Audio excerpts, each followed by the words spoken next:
I'm Brett. And I'm Alice. And we are the prosecutors.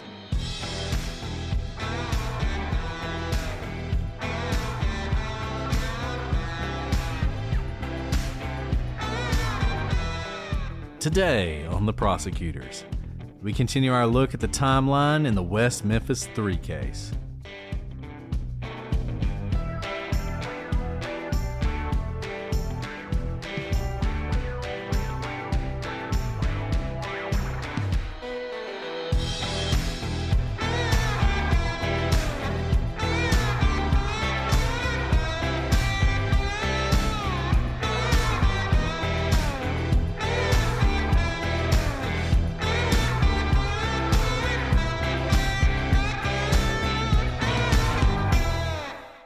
Hello, everybody, and welcome to this episode of The Prosecutors. I'm Brett, and I'm joined, as always, by my open-minded co-host, Alice. Hi, Brett.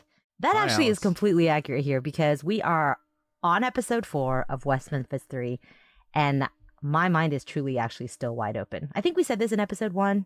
I don't know how many episode 1s we have at this point, but I went into this case truly not knowing what I thought because so much was reported, and we always know that the reporting doesn't always track the evidence.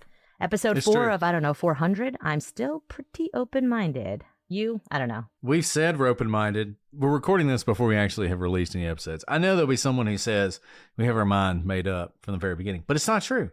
We are very open-minded, and maybe the most open-minded we've ever been in this case. Because, this is a case we're still researching, we're still talking to people, still having people reach out who want to talk about this case, and I am fascinated by this. Really glad to be doing this with you. Thank you so much for joining us.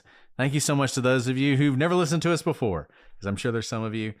I hope you're enjoying this, but we don't want to waste your time. We're here with our patrons, and for the last 10 minutes, we've been wasting their time. But we're not going to waste your time because you're getting this for free. They're paying for it, so they get all the wasted time. But you guys, y'all are just listening to the episodes and the ads, and we're just going to dive right in. Right, Alice?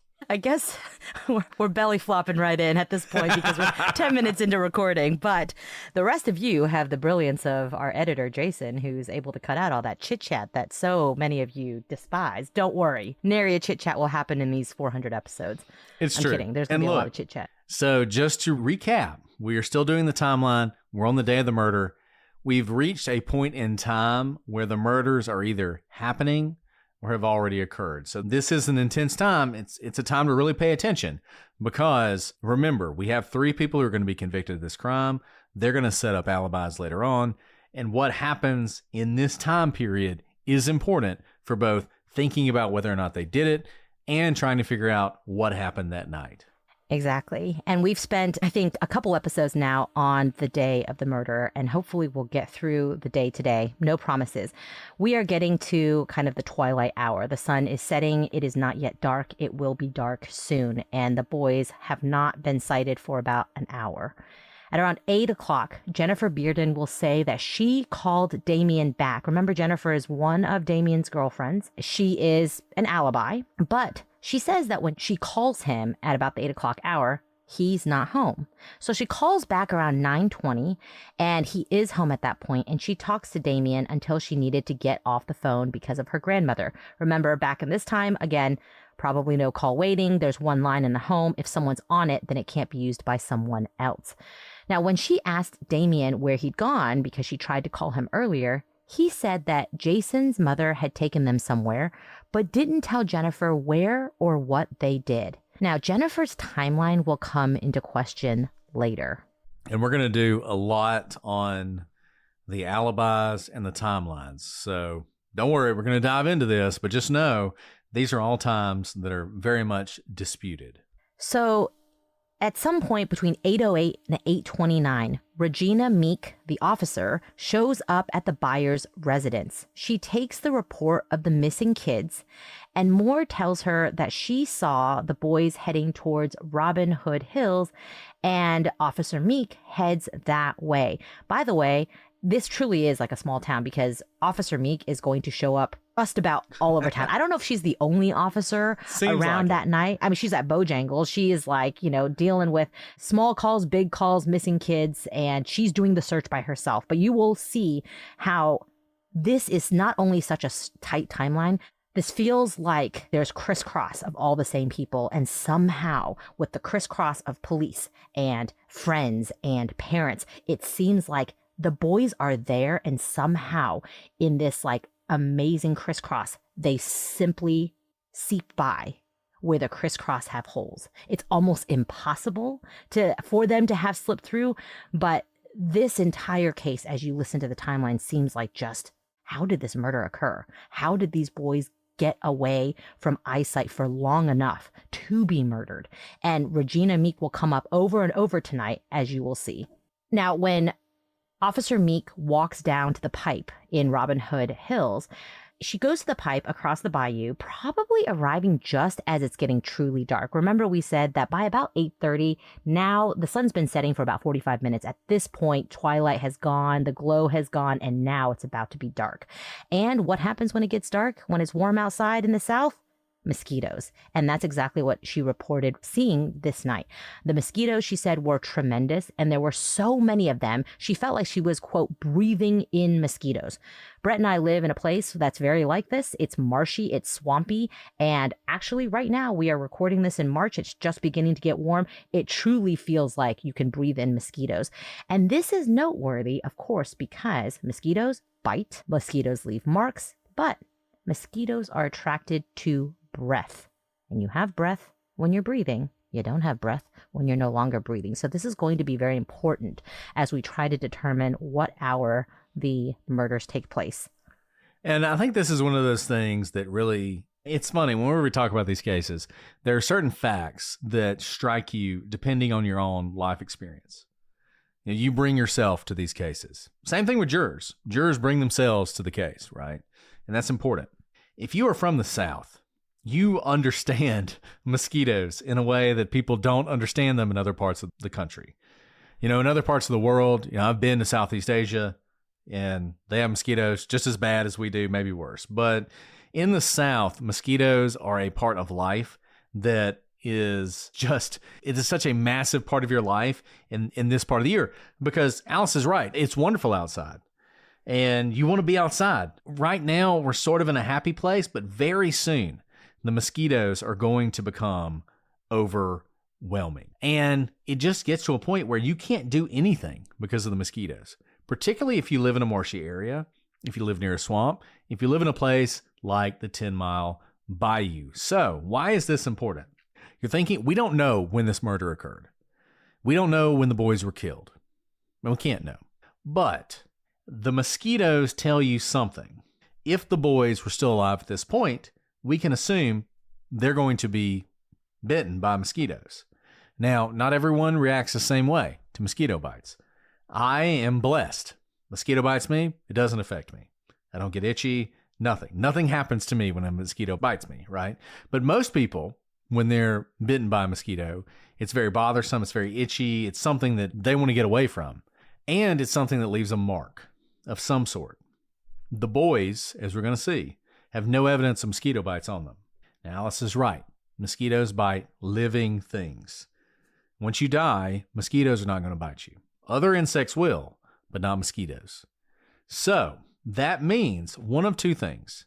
Either by this point, the 8 o'clock hour, between 8 and 8:30, the boys are either dead or they are going to be dead so soon after this that if they were bitten by mosquitoes, there's not enough time for the reaction to occur that indicates mosquito bites. So I feel like even though we can't say when they're killed, we can say it's sometime right around here because the mosquitoes are so thick that Regina Meek is saying, I'm swallowing them. Just standing at the edge of the bayou, I'm swallowing them. That's a big deal to me.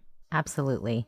So also in this 8 o'clock hour, of course, it's going to be contested in terms of what the timeline is, but Terry Hobbs joins John Mark Byers in looking for the boys. So the two stepdads are out canvassing the neighborhood looking for the missing boys. And I do want to say, I said last week, there's this question of when Terry Hobbs first went down to Robin Hood Hills. And Jessica of Just the Facts, True Crime Research, pointed out to me that in a Maury Povich interview in 1994, which is only a year later, John Mark Byers had said that he saw Terry around the woods at this time. So I said it was many years later that he said that.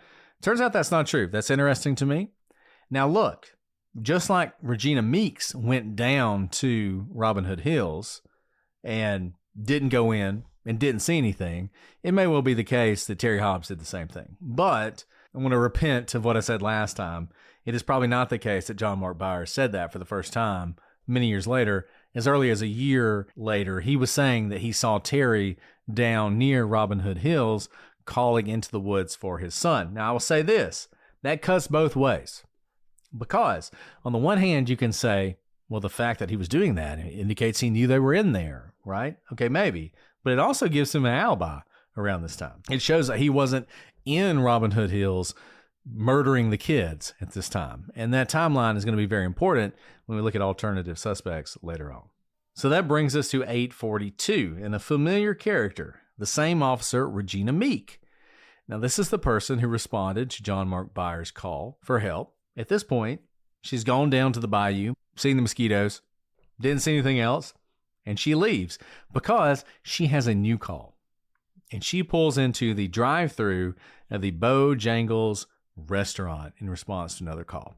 Now, those of you who don't have Bojangles, I'm sure you've heard of Kentucky Fried Chicken. It's basically Kentucky Fried Chicken. You know, we have all these chicken restaurants in the South. So there's Kentucky Fried Chicken. There's, what's the Louisiana chicken? Popeyes? No. Is it Popeyes?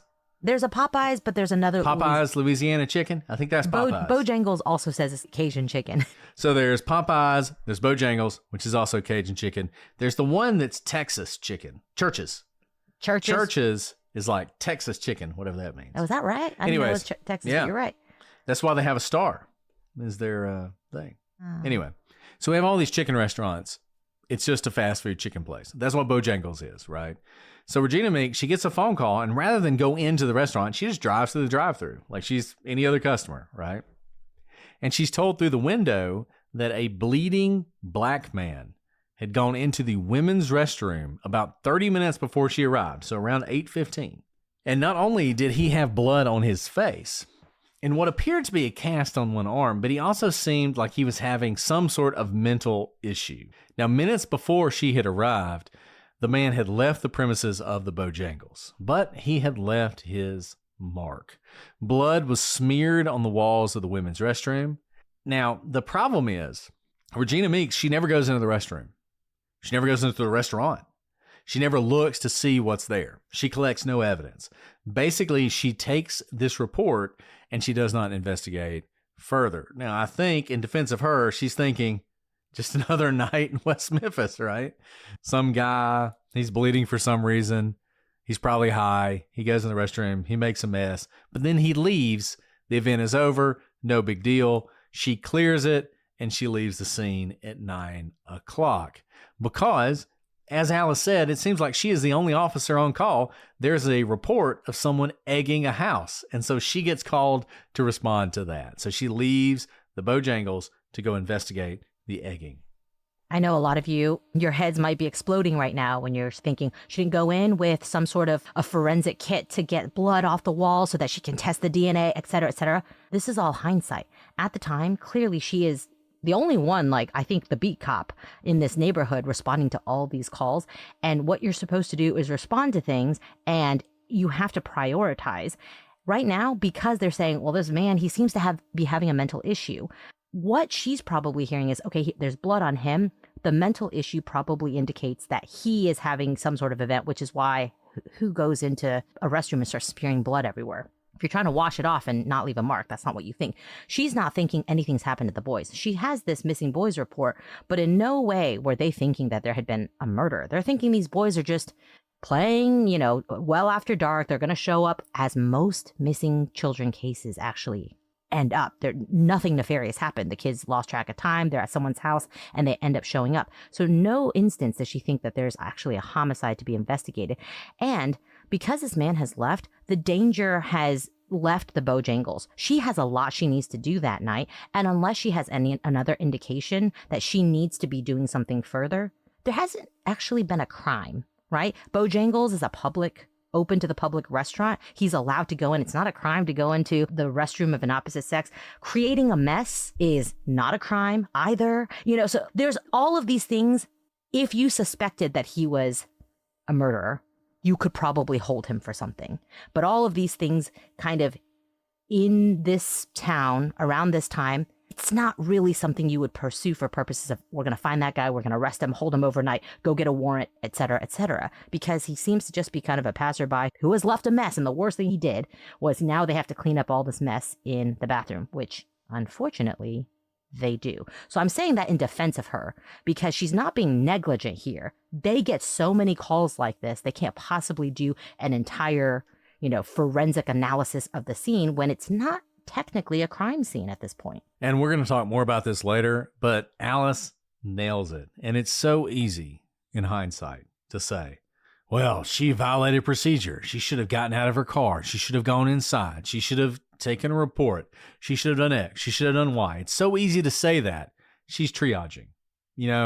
It's like anybody else. It's like any nurse in an emergency room on a Saturday night. Right? You got to decide what are the big issues? What are the issues I can kind of let go? She's responding to all these different events. And I think that's right. Number one, to the extent he's a threat, he's gone. Number two, to the extent it's a welfare check, to the extent it's, we're worried about this guy, he's gone. Either way, he's gone. Right? So, on a quiet night when nothing was happening, would she have gone in and written up a report? Probably. But she's coming from one call. She's going to another one. She's sort of stopping there, and it seems like everything has passed by. So now, here we are, however many years later, 30, I don't even know, I can't do the math, 32 years later. Basically 29 years, 30 years. They're basically my age, so I'm going to go with about 30 years. Yeah, whatever. We're questioning her and her decisions, but she could not know at the time.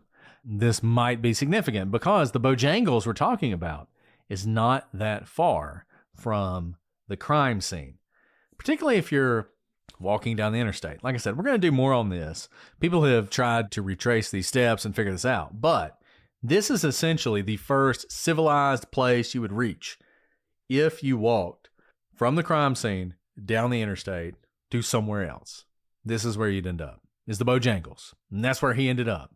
And a hair is going to be found later on that appears to belong to a black man. And so you have this incident, the blood, and that hair. And it's going to make you think, I wonder if this is connected. The problem is, after Regina Meek left, Bojangles did what you would expect Bojangles to do. They cleaned up the women's restroom. By the next day, Detective Ridge, who we talked about before, he will show up to Bojangles to take some scrapings of the blood that's left. And he will find blood that's left that they didn't quite get. But it's never tested. And in fact, the evidence was lost. And he will admit this in cross-examination in the trials, that he messed up, he lost his blood. So there is no physical evidence we can test against Mr. Bojangles, as he has come to be called, and the crime. And Mr. Bojangles will remain sort of this glaring aspect of this case you can never get over. And I'll tell you, when I first started looking at this case, Bojangles haunted me. I was haunted by Bojangles because it just feels like, man, this could be it. This could be the key to everything. But what can you do with that beyond say that? Well, like I said, we're going to talk about it more later, but this was an opportunity, in my opinion, through the fault of no one, except maybe Detective Ridge, that was lost. And is probably just a red herring. It's probably a red herring, but here is one of the frustrating things about this case. This is now unknowable, right? Like, unless somehow we're able to recover what's been lost. But this has gone now. We don't know. And that's partly why I think there will always be people who are, unless they can know every aspect of a case, they're like, it was faulty, or they were wrongfully convicted, X, Y, and Z. The thing is, there are always going to be unknowns in every single case. And while this is an incredibly frustrating unknown, it is actually not that unusual to have an unknown like this in a case. And look, we've talked about this 1,000 times. I am a big believer that there will never be a theory that answers all the questions. Even if it's correct, even if you know exactly who did it. Think about the cases we looked at. Murdaugh. There are still questions in the Murdaugh case about how exactly the murders went down. Do I have any doubt that Alec Murdaugh killed his family? No, I have none. But there are still questions about that. O.J. Simpson, I don't care who it is. There are always questions about how exactly it happened. Unless you have every event on camera, you're never going to know. And I think this could be one of those. So Regina Meek leaves. She ends up at 1006 Roy Pugh, where the egged house apparently is. Apparently, this house is vacant, which is a little weird. But nevertheless, that's where she goes. That's what she's doing. That's where she ends up. And I think she comes back into the story later on. Okay, so now we're at a point where it is dark and the boys are missing and the families are looking, but they're not getting a lot of assistance. John Mark Byers will complain about this for a long time, that he just wasn't getting a lot of help. But he did have another police officer, John Moore, who was sort of helping him look for the boys. And they're looking all over the neighborhood, including in Robin Hood Hills. And they sort of, like everyone else in this case, they're going into Robin Hood Hills just a little bit. They're not going all the way in, but just a little bit. And they're seeing things that make them believe that maybe the boys did go in there. They're seeing tracks. They're seeing things that look like bicycle tracks leading into the general direction of where the boys will eventually be found. And it's at this point that things get really interesting. And the things we're going to talk about next are events that it is hard to say exactly what they mean, but they are so striking to me because it feels like this is connected directly to the cover-up of this case. Yeah, absolutely. As we enter into the next hour, we will tell you a lot of things within the timeline that may or may not have anything to do with this case. But because we don't know when the kids were murdered, we don't know when the cover-up happened, we don't know a lot of things, we insert them into the timeline should they become relevant for some theories. And this is our whole point, is to lay out all of the evidence for you. If we were prosecuting this case, there's going to be certain things in here that just don't fit into any sort of prosecution narrative, and you probably would leave it out. But because we're truly trying to figure out what's happening, we're going to have insertions of things within the timeline that take it with a grain of salt. It may not all fit into a perfect story. Like Brett said, there will be questions, and some of these facts may have nothing to do with the three boys here. Someone is questioning, what do you mean cover up?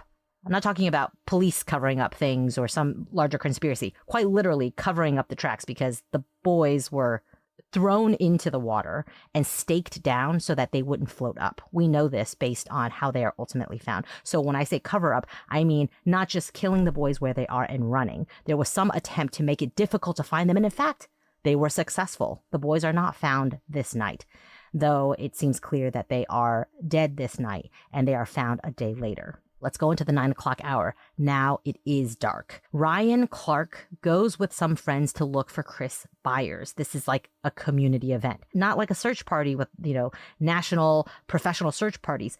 These are just local neighbors. And this is a fellow kid in the neighborhood who is coming to look for Chris Byers.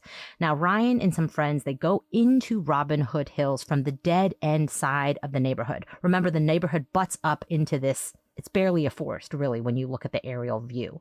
Now, Ryan did this because he thought that Chris always played on the neighborhood side of the pipe as he was afraid to go across it. When they were in the woods near the bayou, they heard what sounded like 5 loud splashes in the water. They also heard what sounded like something moving through the brush. Ryan called out and asked if anyone was there. Remember, at this point, they're just thinking the boys are out playing. Maybe they got stuck. Maybe it's dark now. They can't find their way home. And so he calls out, but nobody responds back. And so now the kids, they start getting scared and they run out of the woods, which frankly is exactly what I would do. And once they regroup outside of the woods, they went down to the pipe and they crossed it.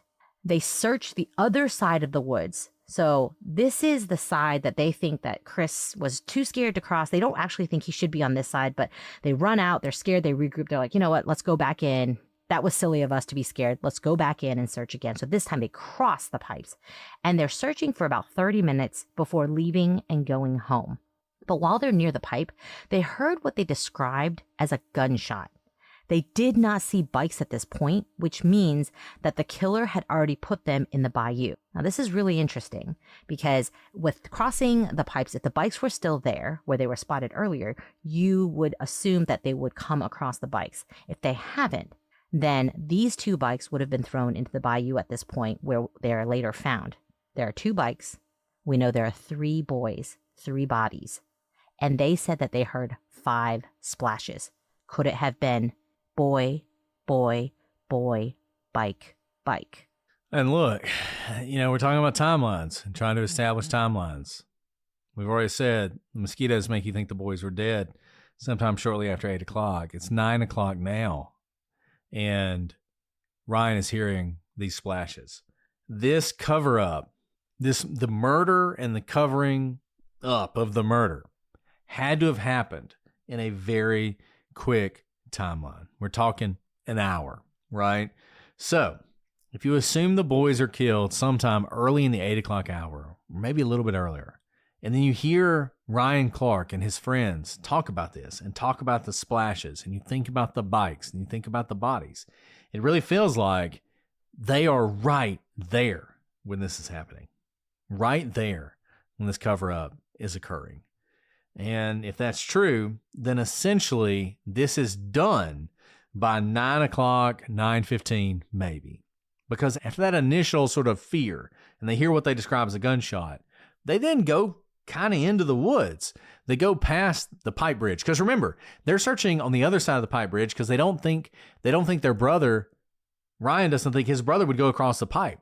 We know now that he did, and he was killed, and his body was disposed of across the pipe. They don't go over there.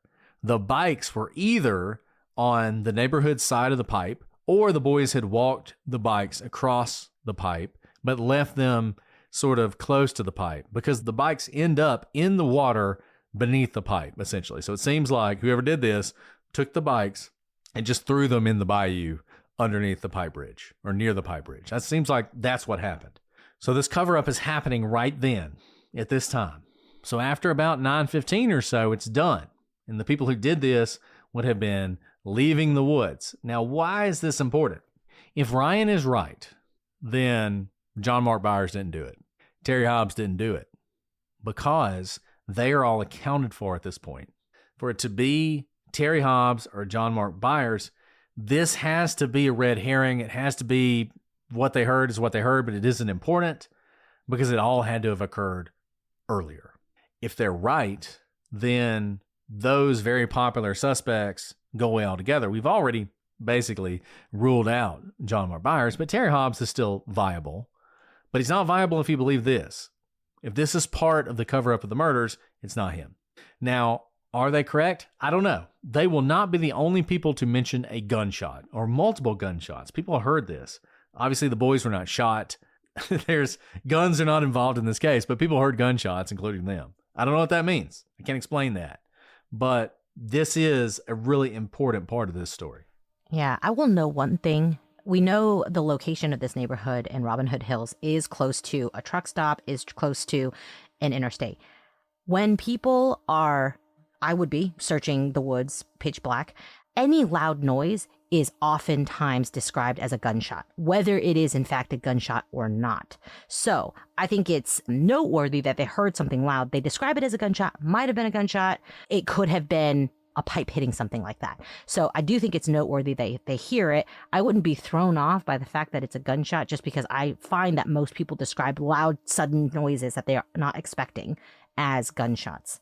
And again, if they are correct about the 9 o'clock hour and what they hear and the brush, again, that whole crisscrossing of the neighborhood, this would have happened almost under their nose. If they were close enough to hear splashes, if they were close enough to hear brush moving, that means the killer heard Ryan and the friends calling out for the missing boys, that they were there. I don't want to dwell on this, but I feel like this is something people don't talk about enough. This case, one of the reasons to me it's so striking is it is a testament to how horrific murder can be and how it really can happen right under your nose. These woods are small. They're tiny. And there's so many people around while this is happening. This horrific thing is happening in these woods right underneath the noses of so many people. And it's just, I don't know, it's right there. And anyone could have seen something that solved this case forever, but none of them did. And that is striking to me. Yeah, absolutely. Like I said, the way I think about this case is just all these crisscrosses. And of course, there's these tiny little holes. And they really are tiny based on the timeline and based on the number of people who see things firsthand. And yet we know there are holes. And somehow the boys or killers are completely in these pockets of holes that are just so far unknowable. Okay, so now around 9:19, this is so interesting because there are so many parents at play here. And we know, we've heard of Terry Hobbs. Terry Hobbs is stepfather of Stevie. Terry Hobbs and Stevie's sister, Amanda, go to pick up Pam, who is at work. Terry goes inside and uses the phone to call the police and report Stevie missing. Now, what's really interesting about this, and people fixate on this fact because it is kind of strange, though he's going in to call Stevie in as missing to the police, he neglects to tell Pam, Stevie's mother, that Stevie is missing. It's actually Amanda who's waiting in the car who tells Pam. When Pam shows up, and this is so heartbreaking, Pam's finishing her shift. She comes into the car being picked up by her family, and she has 2 pieces of candy in her hand, one for Stevie, one for Amanda, for her kids. And only at that point does she find out from Amanda that Stevie's actually missing. Now, some have speculated that Terry made the phone call from the restaurant to prevent the police from coming to his house. That's actually probably not the case at all. The Hobbs didn't have a home phone, so he couldn't have made the call from his house. And by the way, if he's a suspect, they're going to go to his house. So calling from the restaurant doesn't really throw them, quote unquote, off the scent so much. And I will say this, and I don't know Terry, I'm not defending Terry, but I am a man who grew up in the South. And I think there's this notion that it's weird he didn't tell Pam first. But I can imagine for Terry, that is going to be such a difficult thing to, and this is hard to describe, but telling her that he has not found her son, and then in fact her son is missing, and in fact he's calling the police to report him missing, is such a difficult thing to do and outside his comfort zone that it isn't surprising to me that he sort of walks right past her, calls the police, tells the police, and then has to deal with it. And I don't know if I'm explaining that well, but it just doesn't surprise me, particularly thinking back to 1993 and sort of even more so the male in the South. They're not talking about their feelings, right? Like engaging in something that's going to be deeply traumatic have been difficult for him. So I don't necessarily find this unusual. And also imagine, if he didn't do this, he's probably deeply worried. And knowing this conversation isn't going to be a short one. It's not going to be, hey, Pam, Stevie's missing. I'm going to go call the cops. It's probably going to be a scene. It's probably going to be a fight. It's probably going to be like wailing and gnashing of teeth from Pam, completely understandably. And he may be thinking, I got to report this first. Like, I don't have 30 minutes. I got to do this. And then there's no way she can't find out. This is all going to happen after the fact. Like, it's almost like going into go mode. I had to do this check off list, this check off list.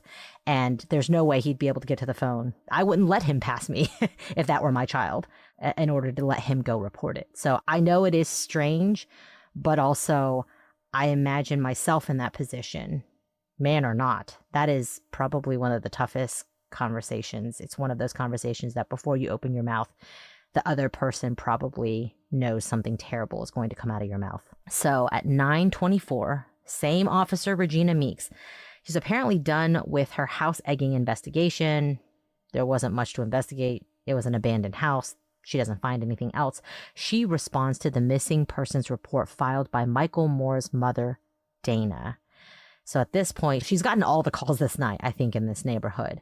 And at 9:24, she's now responding to the missing persons call. Remember, she had gone up to Robin Hood Hills about an hour earlier, not really seen anything, breathed in all those mosquitoes, and then got called away to something else. Now, at this point, all 3 boys are getting called in missing. It's looking much more like something is bad. This is not just the boys forgot what time it is and they, are coming home late. And look, this is a missed opportunity. It's something that John Mark Byers is going to complain about. At this point, you have 3 boys who have been reported missing. Probably an all-out search was appropriate. But it doesn't seem like that happened. Now, searches occurred, but it was members of the community. And we're going to talk about that later. They probably messed up a lot of stuff. People talk about how there's very little physical evidence in this case. Well, I think part of that is there were so many people going through those woods looking for the kids, but we'll talk about that later. Okay, it's 9:30, and one of the most important events is going to occur. So mark this in your mind because we're going to talk about this a lot. So at 9:30, Narlene Hollingsworth, you may remember her. She is someone who reports later on to seeing the boys. Her report is pretty inaccurate and based on what everybody's wearing and everything else, but she says she saw the boys riding their bikes. She almost hit them with their car. She yelled at them, et cetera, et cetera. So Narlene Hollingsworth, her husband, 2 sons, 2 daughters, and a family friend who was the youngest son's girlfriend pile into their Ford Escort station wagon to go pick up a friend from, who I think is also a relative, from the laundromat. And I'll say this, we're going to talk about the Hollingsworths a lot. Their family tree, we could spend 5 episodes trying to break down their family tree. Like Narlene's husband is her ex-husband's brother, for instance. So she's got people who are her ex-son-in-laws that's now her nephew. She's related to everybody. Hollingsworths are related to everybody. It's very confusing. Just know this family is going to play a big role in this entire story. So the entire family, as one was wont to do back in 1993 when you didn't have the internet, they climb into the station wagon. The kids love station wagons. I don't know if you had a station wagon, Alice, the seats that face out the back. Exactly. The best thing ever. So all the kids are piling in the back, totally unsafe. Everybody's going to die if there's a wreck. But like 27 people would be in these cars, right? And that's what happened here. So they all pile into the station wagon. They're going to go pick up their relative, Dixie, great name, at the laundromat. So they head down there. And as they're driving to the laundromat, they're on the service road running by the Blue Beacon and running by the Robin Hood Hills. And as they're going, they're driving down the road. And all of a sudden, their headlights shine on 2 people. And those 2 people, according to Narlene, she immediately recognizes as Dominique Tier and Damien Echols. And they see them coming out of the woods near the Blue Beacon truck stop. And they are heading towards Lakeshore Estates. Remember, Damien would often travel through the neighborhood, through Robin Hood Hills, going north to Lakeshore. And it was up in that direction that Dominique lived, and Damien would often stay with her. So they see these 2 people heading that direction. And they're on this South Service Road.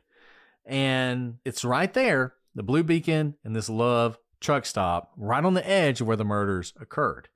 And they will say, and many of them will either give statements or will testify in the various trials, that both of them looked muddy. And Narlene is actually upset about this. And she doesn't like the fact that Dominique and Damien are out that late. Now, her husband will say, don't worry about it. I see them out all the time. And at some point, Narlene says, well, we need to pick them up. And her husband's like, well, where are you going to put Damien? You going to let him sit in one of the kids' laps? And she's like, no, actually, no, let's just keep going. And so they go on to the laundromat. But this sighting will become absolutely critical because what time is this? 9:30. Remember, we had splashes in the 9 o'clock hour. And now at 9:30, you have someone claiming to see Damien and somewhat unexpectedly, given that we know how this goes, Dominique leaving the area of the murders, heading home. And they are muddy. You can see why this is important. And we're going to talk extensively about this sighting and whether or not it is credible. This is one of the things that people focus on extensively when talking about this case. And this is obviously, if this is the right time, the right hour, and they're actually seeing Dominique and Damien, it's incredibly important. But as we also know, Damien doesn't have a car and he's often with Dominique and they like walk and roam the area. So, I mean, this is incredibly, incredibly interesting. I mean, what if they had stopped? What if they had stopped and they'd gotten in, or they had spoken to them, maybe seen them up close, maybe instead of mud, they saw blood? I mean, there's just so many ifs because we have this clown car of people, so many witnesses potentially, and another kind of lost opportunity of more information. But again, at the time, it's kind of like, how would they possibly know that this would be important? And look, we're going to talk about this a lot. We're trying to get through the timeline. So forgive me for not spending a lot of time on this. But Narlene is related to Dominique in some roundabout way. Because like I said, the Hollingsworth clan is hard to unravel. She knows Dominique, and she will say she held her when she was a baby, right? She will say she knew this was Dominique, 100%. What's interesting about that? This is a problem for the prosecution because the prosecution doesn't think Dominique's there. They think Jason is there, right? So they actually are going to try and paint this as the Hollingsworths were right about Damien, but they got Dominique wrong. They actually saw Jason and mistook him for Dominique. We'll talk about that later. But that's interesting for a couple of reasons. Number one, because that's obviously somewhat of a weakness for the prosecution, but many people are going to paint this as a false statement, that everyone in the Hollingsworth clan is lying. But I will just go ahead and roll this out there for you to think about until we get to this to discuss later.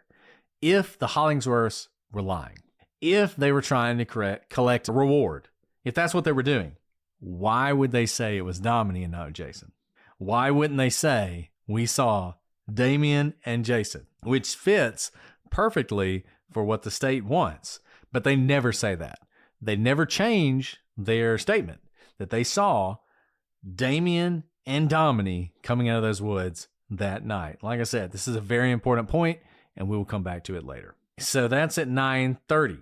Sometime between 9 and 10:30, Damien will talk on the phone to some girls. We've mentioned them before, and we're going to talk about them more later. When exactly he did that and who exactly he talked to is going to be important for his alibi.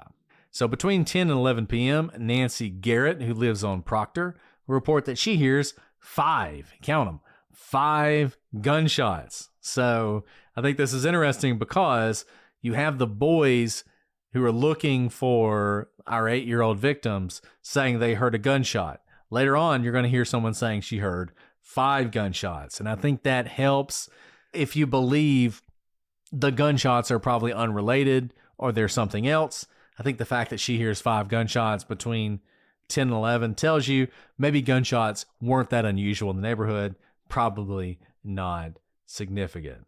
At around midnight, Heather Cleat will talk to Jason and Damien on a 3-way call, and I think we can say for certain that by midnight, both boys are back home, they're talking on the phone, and whatever has happened, if they're involved in it or not, is over. So this brings us past the midnight hour into May 6th. The boys are still missing. There's been kind of some neighborhood searches, but not anything formal, not by this is not a national search party coming in yet. So at 6 a.m., Todd Moore, who's Michael's dad, he's a trucker, and he returns from work, and that's when he first finds out that Michael is missing. Not unusual. Cell phones were not a thing at this point. If he's cross-country driving, he doesn't know anything until he arrives. Whenever you have kids missing, of course, the parents are going to be suspects. Here we have Michael's dad, John Mark Byers is his stepfather, there when the boys go missing. But Michael's father himself is out of town, doesn't even know that this is all going on for 12 hours or so. Now, several witnesses had seen what looked like 2 sets of bike tracks heading into the woods, which supports with what we know about the boys. We know that they had 2 bikes, and one of the boys was probably riding on the back of another bike. So they become a focus of the search. Neighbors and searchers used dirt bikes and ATVs to zip around these woods, up and down the banks. I can completely see this, by the way, in this area. People have ATVs. They're going to whip them out the first chance they get. They probably will where we live as well, Brett. This is not good for preserving the crime scene because any bike tracks, any sort of evidence that may be left behind is going to get ripped up by the ATVs that are zipping up and down these banks. And especially remember, This 10-mile bayou, it only really fills up with water when it's rained, which means the ground around is going to be marshier than normal. And when it's marshy or when it's kind of soggy, it's more prone to being reworked whenever new tire tracks go over them. So here we have these ATVs and God knows other dirt bikes just rolling around looking for these boys, creating their own tracks. And the police, of course, are going to realize this is a crime scene later. So when they're trying to suss out what is actually the crime scene, what are the tracks from the crime scene, it's really difficult to figure out what is evidence of the crime and what's just part of the search party. And at some point, they're going to find a footprint near where the boys are found. They're going to take a cast of that. They're never able to match it to anybody. And this is a piece of evidence people point to in defense of the West Memphis Three. The problem is there are so many people in those woods. I mean, this is the ultimate, and you don't hear about this a lot. People don't talk about this. The whole like dirt bikes and ATVs and three-wheelers and everything else. I mean, you want to know why everything was destroyed and torn up. Have you ever seen somebody riding a dirt bike through a muddy area? Yeah, I mean, they had no hope of finding any actual evidence of the people who did this at the scene because you had people who didn't know that was the scene because the boys are under the water at this point. And the killers made a pretty concerted effort to cover up where the actual murder scene was. So it was just totally destroyed. Yeah, absolutely. Now, one searcher, Tim Cotton, would say that the area north of the pipe smelled like blood. And that's like blood curdling kind of description. If that is in fact what he smelled, it's very possible. Right. We know that a lot of blood was probably washed off at some point because, not a lot of blood was found, but the manner in which the boys were murdered would have resulted in a lot of blood. And just to think about this area, this also shows you how dense this area is, right? This is not like a widespread area. This is a very small area. And especially with kind of this mosquito infested marshy area, that kind of humidity is like a blanket. The atmosphere feels like a blanket. So smells do stagnate and they sit. So if there was blood, I can imagine that, in fact, they did smell blood. But what a just chilling description of what the air smelled like. At 1:30 p.m., Steve Jones is a juvenile correction officer with Crittenden County, and he's in the Robin Hood Woods when he sees a shoe floating in a diversion ditch. When he sees this shoe, he becomes concerned that maybe the boys drowned. Maybe they slipped off a pipe. Kind of strange for all three to slip, but maybe one slipped and then the others were trying to help them, and instead they all fell into the water and somehow drowned. He meets with Detective Brian Ridge at a place called the Devil's Den, and this ditch is bordered by 8 feet drops that's dry except when the rain swells, as had happened recently, as we've been discussing. He tells Detective Ridge, hey, I see this shoe down there. This doesn't look good. Maybe one of them fell in there or they all fell in there. So Ridge would try and slide down this ridge with these 8-foot drops to recover the shoe. But instead of like a controlled climb down, this really is just a drop. He basically falls and tumbles down the side of this ridge, and he slips, falls into the water. That was not his intent. He wanted to like controlled walk down and try to reach for the shoe, but essentially slips, falls all the way down, and fortuitously falls into the water. And it's fortuitous because this is where he makes a tragic discovery. Yeah, I mean, it's hard to even imagine this, but it's almost cinematic in the way this happens. Like tragically, horrifically cinematic. It's 1:45 p.m. You have Sergeant Mike Allen, who's there, Steve Jones, and Detective Brian Ridge. And Brian Ridge has fallen into the water.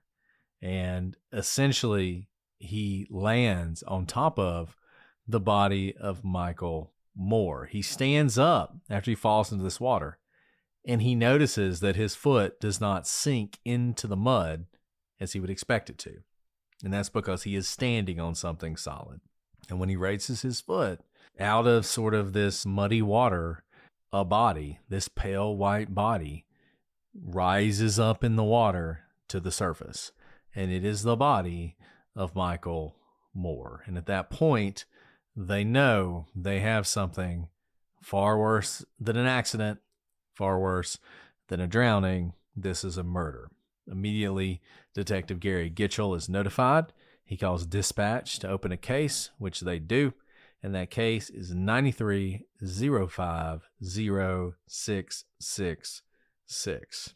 At 2:56, the second body is located. So basically, you have these detectives crawling through the water on their hands and knees, assuming they're going to find something else. There's one body that's been submerged, basically pressed down into the water with a stick. They're sort of crawling along the ditch bank, and they're coming upon these other sticks driven into the mud. But those sticks don't have bodies underneath them. They have clothing wrapped around them, shirts, underwear, pants, that sort of thing. All clothing belonging to the boys. But around 25 feet south of the first body, they find Stevie Branch. And this is also where they will find the partial shoe print on the bank directly across from where the body is found, which is why they take the plaster cast. But once again, hard to say, because you could have stood on that ditch bank, looked out over it, and had no idea that beneath that water were dead bodies. And in fact, we knew that a lot of the searchers were right around this area.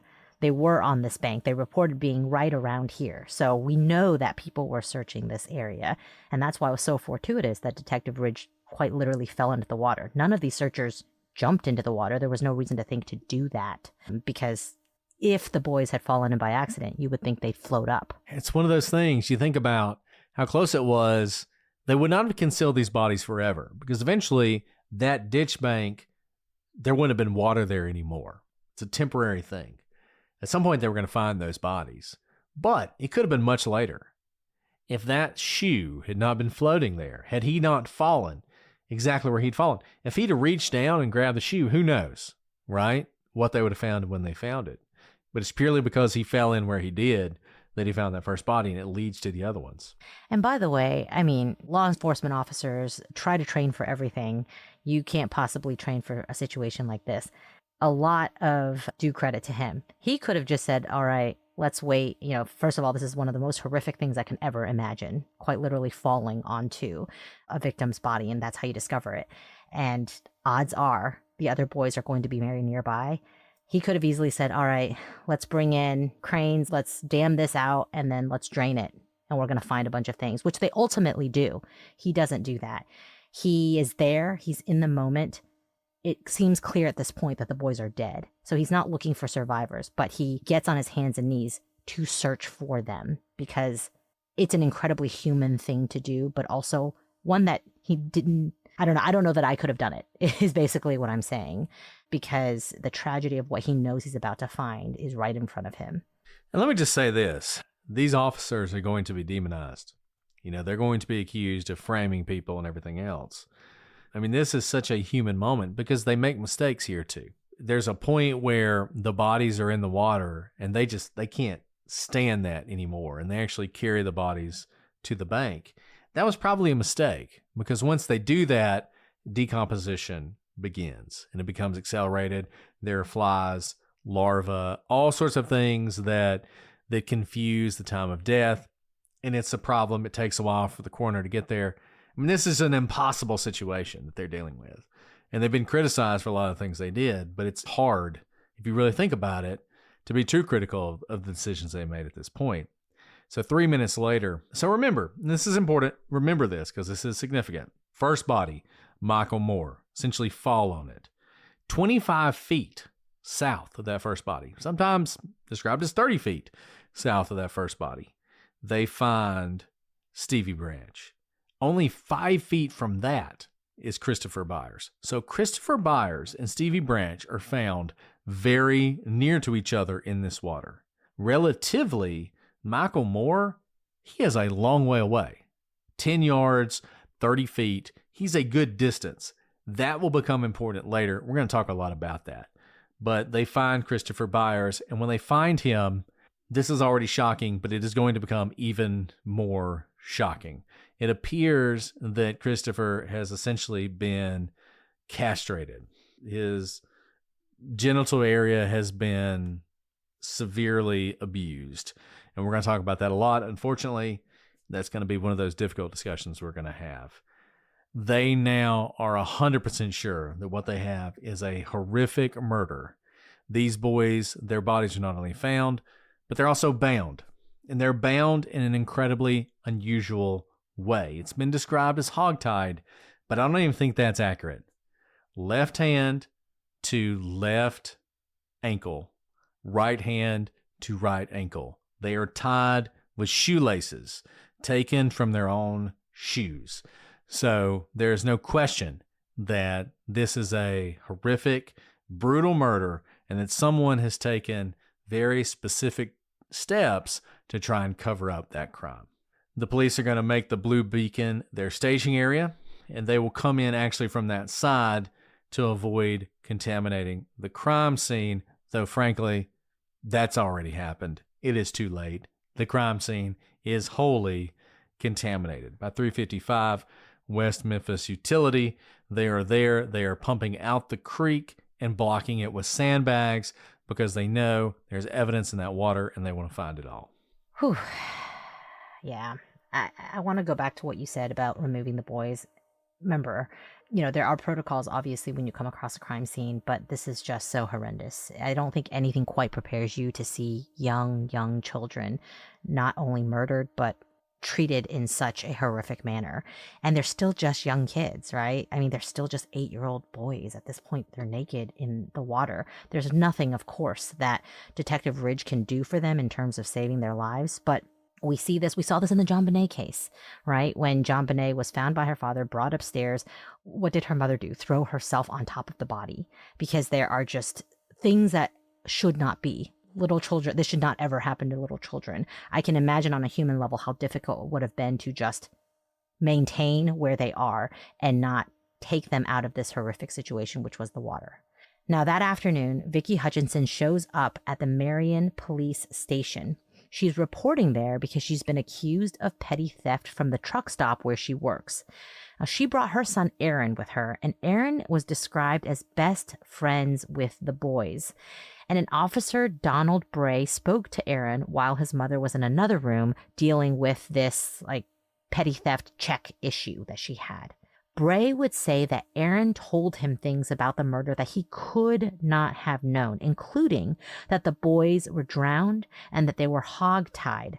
We mentioned how technically they were not hogtied, but if you didn't know specifically, it's kind of close enough, right? In terms of, I think hogtied is actually hands to hands, legs to legs, and then hands and legs together or something like that. But what an unusual thing. At this afternoon, the boys had really just been discovered. There hasn't been a press conference about the state of which they were found.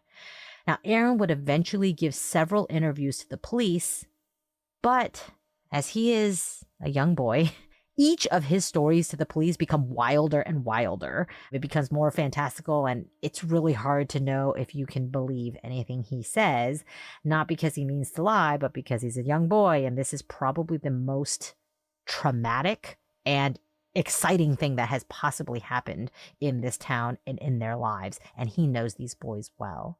Take that for what it's worth, but we do have potentially someone knowing information about the murders before they become public, and that's obviously very significant if true. Meanwhile, Steve Jones tells Officer James Sudbury that the crimes appear to have occult overtones and that there is only one person he can think of who might be involved: Damien Echols.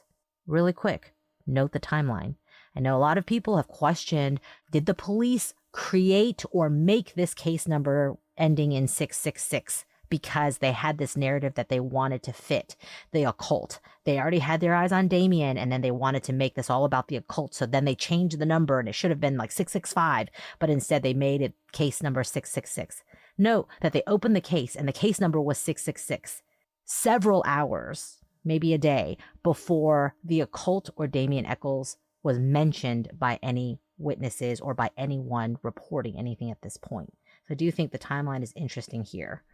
So that night, the police put out a bulletin over the police radio, which of course the press was monitoring, especially of a case with a triple murder of young children. And the police say over the police radio, this department has a case of 3 male juveniles being abducted. They were found with their hands tied behind their backs, and their genitals had been removed with a sharp instrument.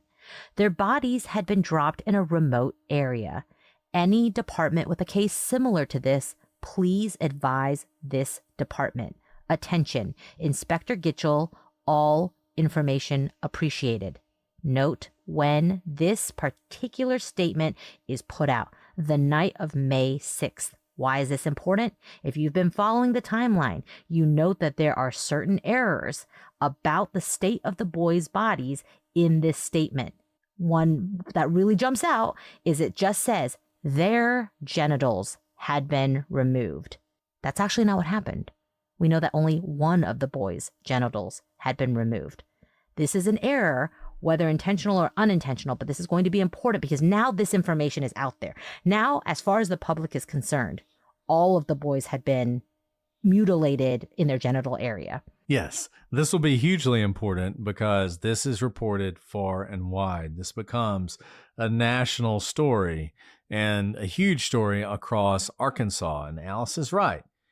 This goes out. Gary Gitchell is angry that this went out, but there's an opportunity here because the misinformation is something they can use later on. We've talked about holdback evidence. It's kind of the opposite of holdback evidence. This is, we put the evidence out there, but it's wrong evidence. So if you have someone who comes in and says, I did it, or I was with a bunch of people who did it, we castrated all the kids, you know that person is lying.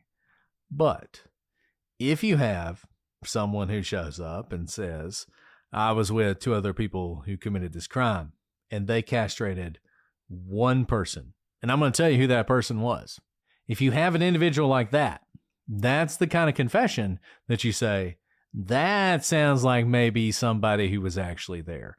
And that is going to become incredibly important later on when we talk about the confession in this case.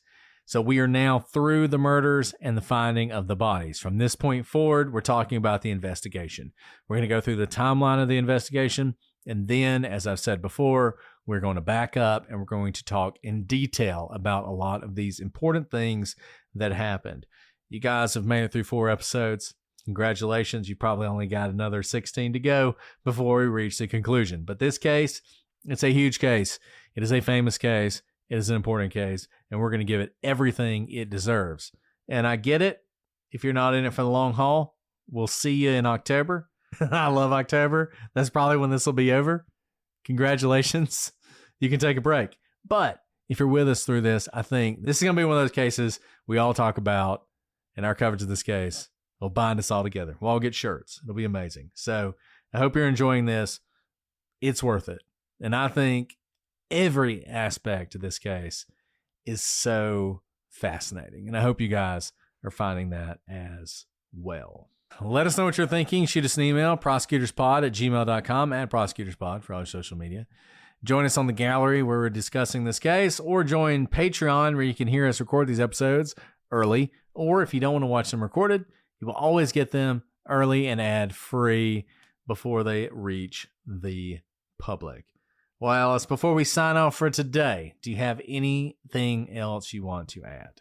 As you can see, we always say the timeline is everything. And by the time we get through timeline, a lot of questions are cleared up.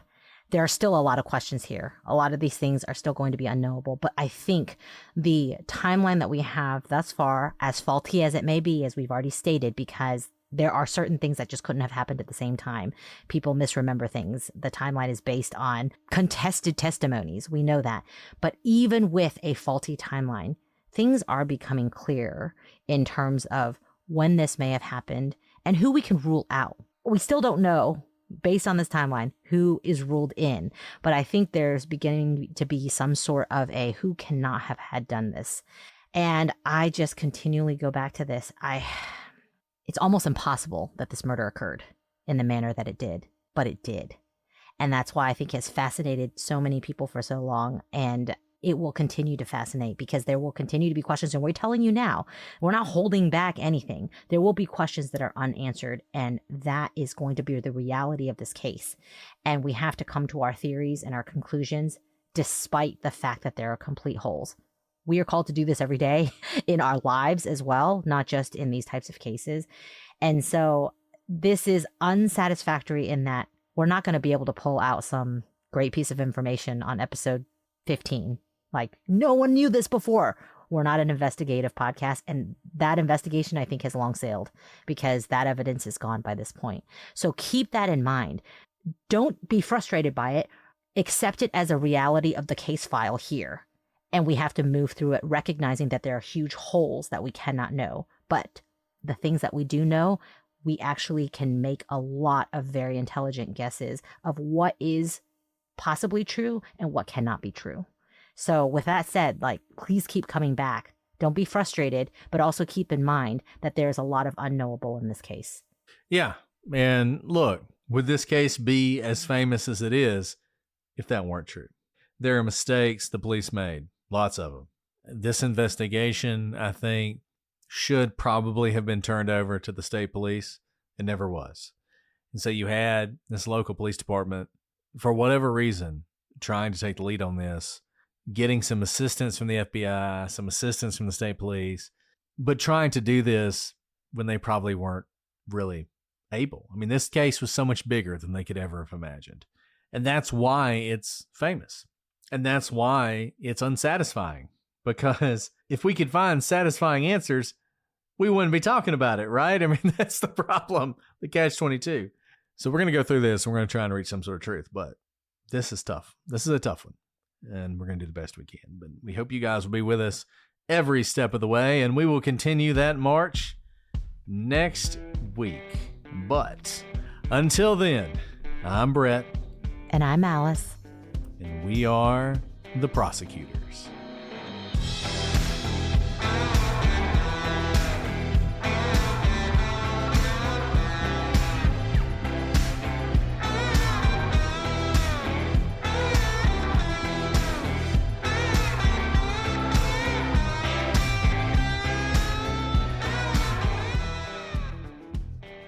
I mean, it could just be a backfire. I mean, look, they're right on the interstate. They're right next to the Blue Beacon truck wash. Maybe it doesn't mean anything. And yeah, I mean, look, I hear gunshots all the time, but you can tell when it's close. I mean, I feel like if you say, I heard gunshots, you mean I heard gunshots close. You know, like close enough to be frightening. Some people have said they heard 3 or 4 gunshots, and there's gunshots like left and right. But it's late. At this point, we're in the nighttime. Could just be typical urban environment.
I feel like the gunshots aren't related, personally. Or car backfires. Whatever they are, I feel like they're not related. Maybe they didn't want to have dead bodies in their car, Jessica. I know you drive around with dead bodies all the time, but some of us are a little freaked out by that. Cats. Cats don't sound like gunshots. Come on. Since when do cats sound like gunshots? You're gonna... Oh, cars. Okay. Okay, that makes more sense. Sorry. Just trying to imagine a cat making a gunshot noise. So, Jessica, while we're on the topic, what do you think?